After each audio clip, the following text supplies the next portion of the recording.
Napoleon Bonaparte was a brilliant military leader and emperor who conquered much of Europe in the early 19th century.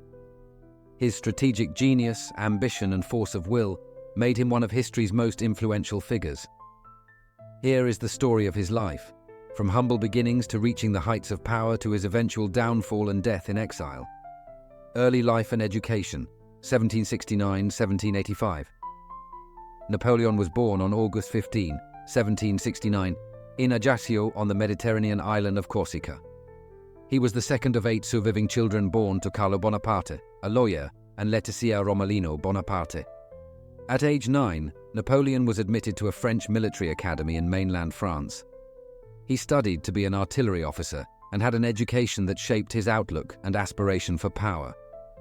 Though younger students struggled with French, the native Corsican speaker picked it up quickly and was a model student. Early military career, 1785–1795. Napoleon graduated in 1785 at age 16 and was commissioned as a second lieutenant in the artillery. He spent the next 7 years moving around Corsica and France in the artillery. In 1793, Napoleon found his first national fame as an officer in the French Revolutionary Wars. He helped expel the British naval forces from capturing the port of Toulon with a brilliant plan of moving artillery over fortified mountains. This brought him to the attention of the influential Robespierre, who had him promoted to brigadier general at age 24. A series of victories over the next 2 years made him a French military hero almost overnight.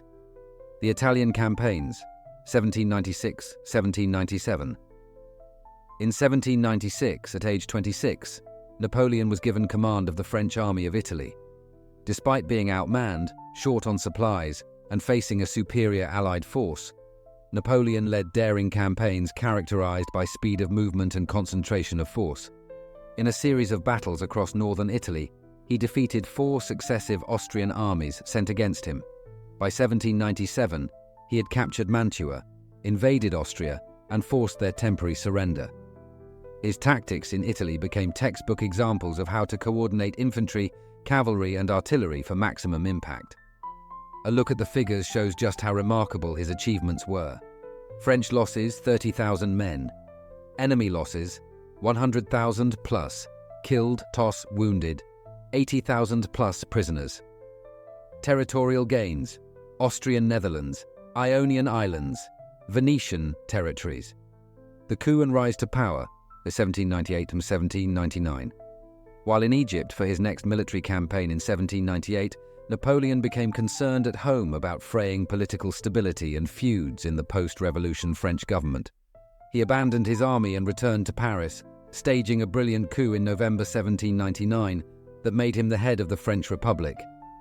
He quickly consolidated power and impressive reforms, established the Napoleonic Code of Laws, Central Bank of France founded, tax code overhauled, education system overhauled, negotiated concordat with the Church. In 1804, Napoleon crowned himself emperor, founding the First French Empire and the Napoleonic dynasty. The height of power, 1805–1812.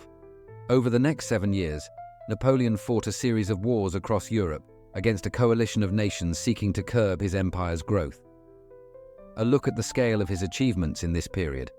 French Empire at its peak in 1812 encompassed 130 departments with 70 million inhabitants. Controlled territories from Spain to Poland. Achieved a continental economic blockade of Britain. Abolished feudalism and reformed legal codes in conquered lands. But his grand ambition was always the conquest of Russia to solidify continental control. In 1812, Napoleon led a massive invasion force into Russia with over 500,000 men drawn from across his European empire. While able to march to Moscow, the Russians refused to surrender despite intense fighting and scorched earth tactics. With his supply lines stretched too thin, Napoleon was forced to order a disastrous retreat from Moscow in the bitter Russian winter. Only 27,000 of the original force made it back across Polish lines. The fall and exile, 1813–1821. The losses in Russia emboldened the coalition powers of Britain, Prussia, Austria, and Russia to wage an all-out campaign against France in 1813. Outnumbered and outmatched, Napoleon's forces would have to yield across Germany and eventually be driven back across the Rhine into France. In 1814, the coalition invaded France itself from the east, north, and south. Despite impressive defensive efforts, the French capital fell in late March. Napoleon was forced to abdicate on April 6th and go into exile on the Mediterranean island of Elba.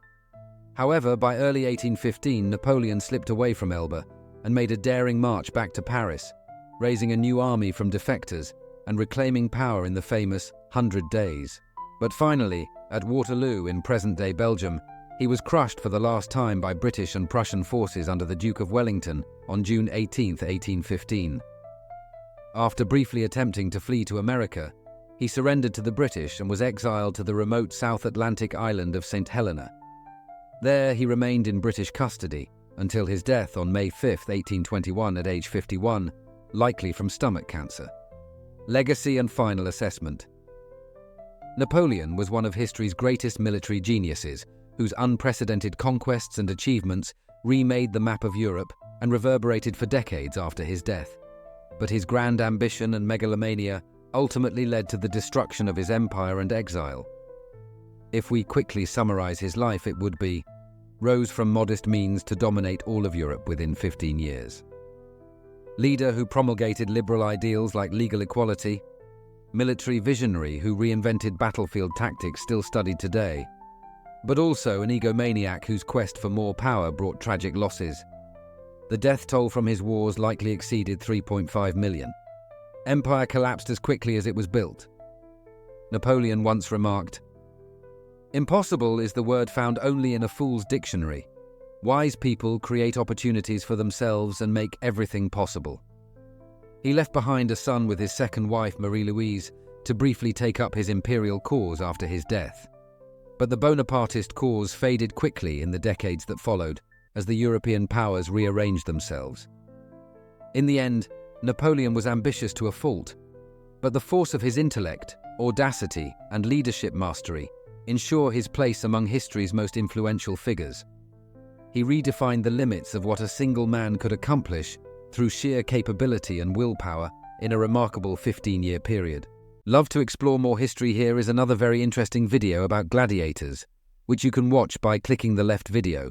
And if you find our channel interesting, don't forget to like, comment, and click the right circle to subscribe so you don't miss the new videos.